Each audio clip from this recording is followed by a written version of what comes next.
Kemudian juga teman-teman sekalian, pernah bakti sama orang tua juga ini selain mendatangkan ridho Allah segala macam yang sudah kita jelaskan, juga dia menjadi pembersih dosa ya.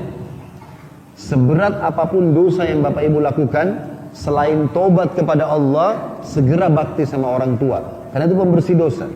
Riwayatnya banyak, diantaranya adalah pernah Ibnu Umar berkata, bahwasanya ada seorang laki-laki datang kepada Nabi SAW.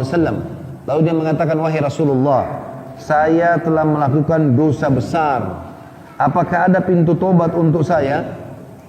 Maka Nabi SAW jawab begini, apakah kau masih memiliki ibu yang hidup? Dia menjawab, tidak ada. Kata Nabi SAW, adakah saudaranya ibumu, tante dari ibu? Ya. Maka dia mengatakan, iya ada. Kata Nabi SAW, berbaktilah padanya. Hadis ini sahih riwayat Tirmidzi nomor 1904.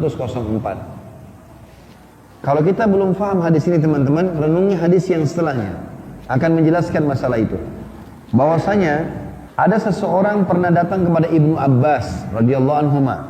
Ini diriwayatkan oleh Imam Bukhari dalam Adab Mufrad dengan sanad sahih nomor 4. Jadi riwayatnya begini. Ada seorang laki-laki datang kepada Ibnu Abbas lalu berkata, sesungguhnya aku pernah melamar seorang wanita, tapi dia menolak. Wanita itu menolak. Sedangkan setelah dia menolakku, ada laki-laki lain yang melamar, lalu dia terima. Maka aku pun terbawa dengan cemburu, lalu aku membunuh wanita itu. Jadi laki-laki ini lamar wanita, ditolak. Ini tentu tidak boleh ya, tidak baik. Bapak-bapak di sini, laki-laki sini kalau ditolak ya cari yang lain. Tidak usah bunuh orang. Gitu ya. Tapi ini subhanallah dia bunuh sama dia. Karena dia jengkel, dia bunuh. Tapi dia nyesal, dia bilang, cuman aku menyesal atas perbuatanku itu. Apakah aku masih bisa taubat? Maka Ibnu Abbas bertanya, ibumu masih hidup nggak? Dia bilang tidak ada lagi. Maka Ibnu Abbas berkata, bertaubatlah kepada Allah dan dekatkan diri kepadanya semampumu.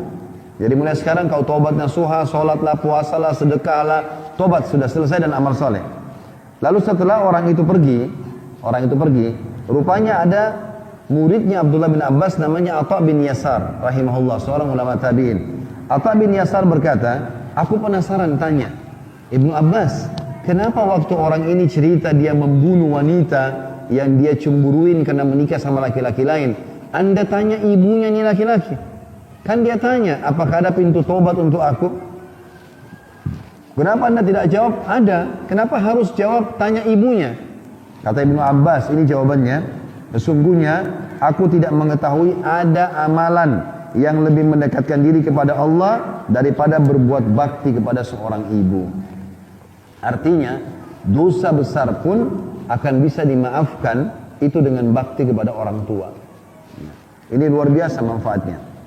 Kemudian Nabi SAW juga mengatakan dalam hadis riwayat Muslim jilid 4 halaman 1978, ragama anf, thumma ragima anf, thumma ragima anf, thumma ragima anf. Artinya, sungguh terhina dan celakalah seseorang. Sungguh terhina dan celakalah seseorang. Sungguh terhina dan celakalah seseorang. 3 kali Nabi sebutkan. Kalau secara terlihat teman-teman, makna ragima anf, kalau hidung seseorang dijatuhkan di tanah, ya, kemudian digosok-gosok hidungnya sebentuk penghinaan. Itu maknanya. Nabi bilang begitu.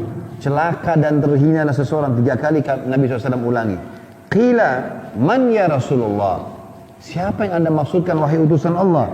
Qala man adraka abawaihi indal kibar ahaduhuma au kilahuma falam yadkhulil jannah.